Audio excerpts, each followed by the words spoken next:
agencies are not that ignorant. Their agencies are not that incapable. To me, they know who are the terrorists very well. They know who are the extremists. They know who are the fanaticists. They know which are the organizations which believe in extremism and fanaticism. They know which are the organizations which believe in terrorism. And instead of eliminating them, they just create embarrassment for the whole of the Muslim Ummah. Why they are left free? Why they are not being caught?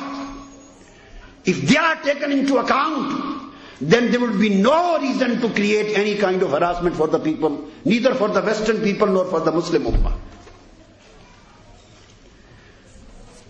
یہ وہ بنیادی چند چیزیں تھیں جو میں نے آپ کے لیے چند کوٹ کی. تو میں یہ عرض کر رہا تھا کہ قرآن مجید کا تصور یہ ہے حقوق کا، جو انسانی حقوق کی بات کر رہا ہوں، کہ اسلام میں حقوق کی 3 قسمیں. there are 3 kinds. حقوق اللہ،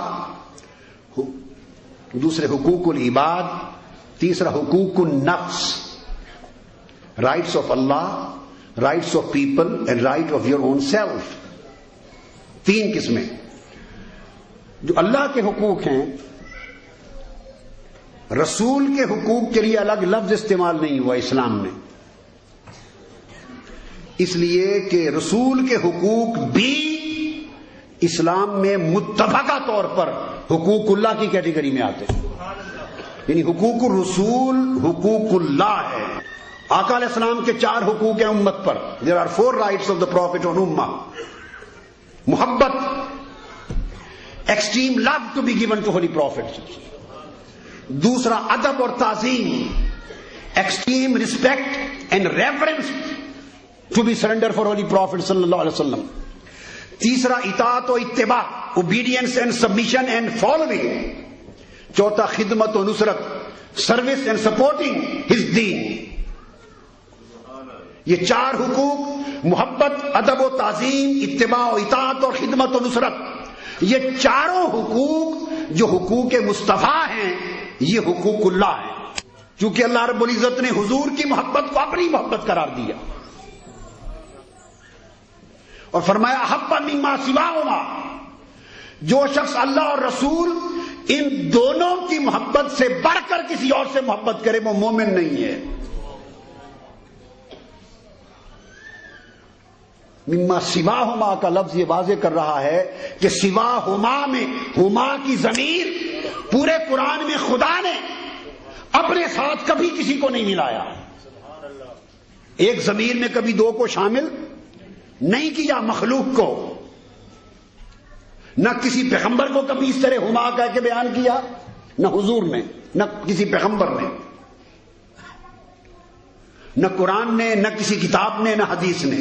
مگر بخاری شریف اور مسلم شریف کی متفق علیہ حدیث فرمایا مما سواہما، اللہ اور رسول کی محبت. فرمایا کوئی شخص ہما ان دونوں کی محبت سے بڑھ کر کسی اور سے محبت کرے تو وہ مومن نہیں ہے. تو اللہ پاک نے، حضور نے اپنی اور اللہ کی محبت کو ایک ضمیر میں شامل کر دیا اور قرآن مجید میں کہا واللہ ورسولہ احق ان یرضوہ.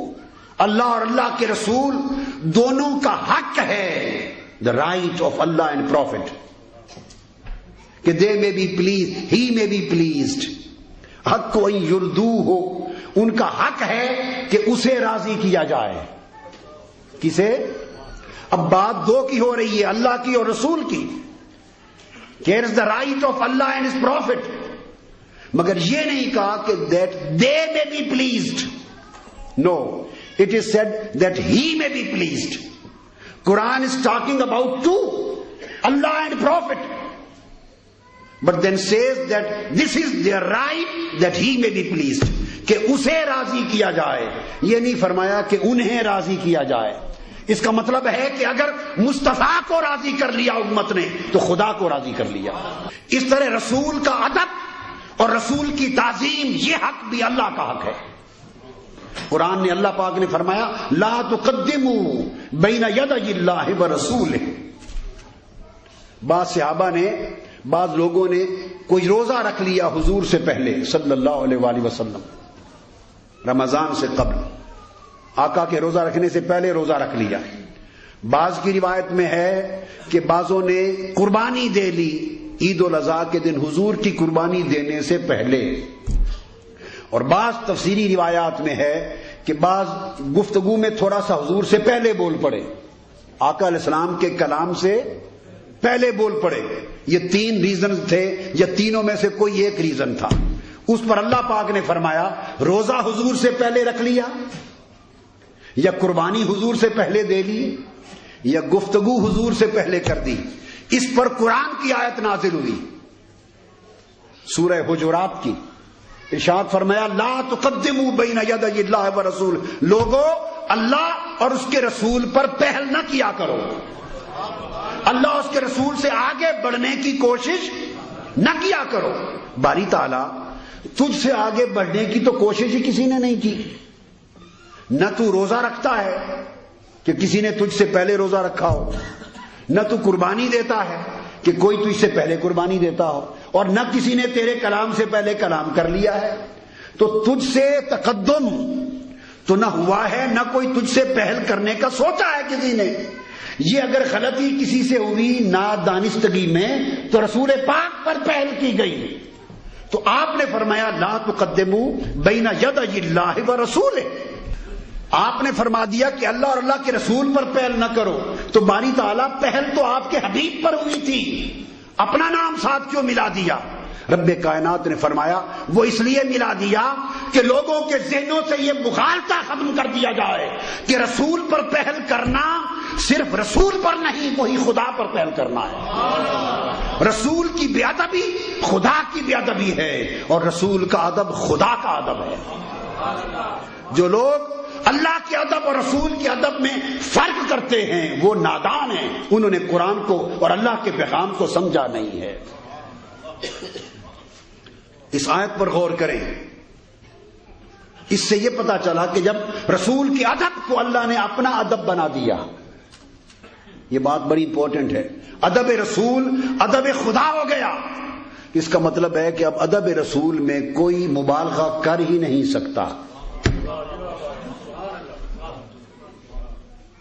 یہ جو تصور ہم کرتے ہیں کہ رسول کی شان میں بعض اوقات یہ خیال آ جاتا ہے کہ کیا یہ کہنے سے مبالغہ تو نہیں ہو گیا، رسول کی شان بڑھا تو نہیں دی گئی، بعض اوقات ایسا خیال آتا ہے، اس کو بھی دور کر دوں کہ اس اللہ نے جس نے رسول کے حقوق کو اپنے حقوق قرار دیا ہے، اس رسول کی شان میں سب کچھ کہو، جو کہہ سکتے ہو کہو، کم ہے، صرف خدا نہ کہو۔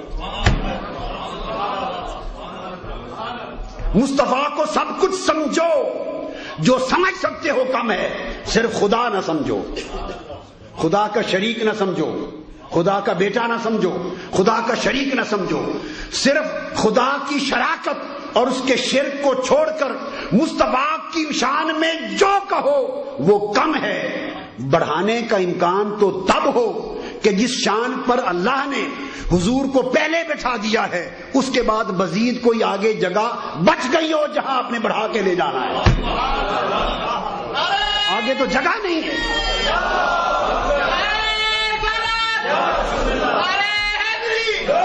دیکھیے نا، جب کہا جاتا ہے کہ آپ نے بڑھا دیا، تو بڑھا دیا کا مطلب یہ ہے کہ میں ایک جگہ کھڑا تھا اور آگے بھی جالی تھی، آگے بھی دروازے روم، تو آگے بڑھا دیا۔ اس گریڈ اور سٹیشن پر کوئی تھا، بڑھا دیا مطلب ہے آپ نے اس کو اپ گریڈ کر دیا۔ From his station and grade you took him higher. اس کا مطلب ہے کہ اوپر جگہ تھی، مخلوق میں کوئی جگہ تھی، خالق تو بن نہیں سکتے، خالق تو بن نہیں سکتے، کفر ہے۔ تو کوئی تصور کرے کہ جی اس بات سے رسول کی شان آپ نے بڑھا دی، تو بھئی نادان بھائیوں، کون ہے جو رسول کی شان بڑھا سکے؟ بڑھائے گا تو تب اگر عالم خلق میں رسول کے مقام اور عالم خلق کی آخری حد کے درمیان کوئی جگہ باقی بچ گئی ہو، تبھی بڑھائے گا۔ رسول کو تو خدا نے پہلے اس مقام پہ کھڑا کیا ہے کہ اس کے بعد صرف خدا کا مقام ہے اور ہے نہیں کسی کا۔ اللہ پاک نے فرمایا، اللہ رب العزت نے وَرَفَعْنَا لَكَ ذِكْرَكَ، میرے حبیب ہم نے آپ کا ذکر بلند کر دیا آپ کے لیے. یہاں دو باتیں تفصیل میں نہیں، صرف دو نقطے سمجھا رہا ہوں. فرمایا آپ کا ذکر بلند کر دیا. ذکر کو شان کہتے ہیں. آپ جب کسی کا ذکر کرتے ہیں وہ اس کی شان ہوتی ہے، یاد رکھ لیں. آپ جس کے بارے میں جو ڈسکرائب کرتے ہیں وہ اس کا سٹیٹس ہوتا ہے، وہ اس کی شان ہوتی ہے. آپ جس کے بارے میں جو بیان کرتے ہیں ذکر اسی کو کہتے ہیں، وہ اس کا مقام ہوتا ہے. تو معنی یہ ہوا کہ ہم نے آپ کی شان کو بلند کر دیا.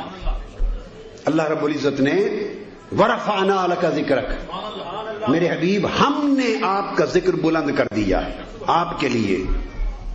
یہاں دو باتیں تفصیل میں نہیں، صرف دو نقطے سمجھا رہا ہوں. فرمایا آپ کا ذکر بلند کر دیا. ذکر کو شان کہتے ہیں. آپ جب کسی کا ذکر کرتے ہیں وہ اس کی شان ہوتی ہے، یاد رکھ لیں. آپ جس کے بارے میں جو ڈسکرائب کرتے ہیں وہ اس کا سٹیٹس ہوتا ہے، وہ اس کی شان ہوتی ہے. آپ جس کے بارے میں جو بیان کرتے ہیں ذکر اسی کو کہتے ہیں، وہ اس کا مقام ہوتا ہے. تو معنی یہ ہوا کہ ہم نے آپ کی شان کو بلند کر دیا. آپ سمجھ گئے بات. ایک دوسرا نقطہ اس پہ توجہ کریں کہ یہ نہیں فرمایا کہ میں نے آپ کی شان کو بلند کر دیا، فرمایا ہم نے بلند کر دیا. قرآن میں اللہ تعالیٰ کبھی اپنی بات انا میں کہہ کے فرماتا ہے اور کبھی اپنی بات ہم کہہ کے فرماتا ہے. انی انا اللہ یعنی ربکم فخلعنا علیک، میں تمہارا رب ہوں، جوڑے اتار کے وادی ایمن میں آ اے موسیٰ. تو اللہ کبھی اپنی بات میں کہہ کے فرماتا ہے اور کبھی اپنی بات کے لیے ہم کہتا ہے. انا نحن نزلنا الذکر وانا لہ لحافظ، ہم نے قرآن اتارا ہے، ہم اس کی حفاظت کرنے والے ہیں. تو جب حضور کی شان کو بلند کرنے کی بات آئی، اس نے نہیں فرمایا کہ میں نے بلند کر دیا، فرمایا ہم نے بلند کر دیا. اب وہ میں کہے تب بھی وہی ہے، ہم کہے تب بھی وہی ہے. تو فرق کیا ہوا میں اور ہم کہنے میں؟ چوز کیوں کرتا ہے کبھی میں کبھی ہم؟ سمجھ لیں، جب کبھی آرڈینری بات کرنی ہو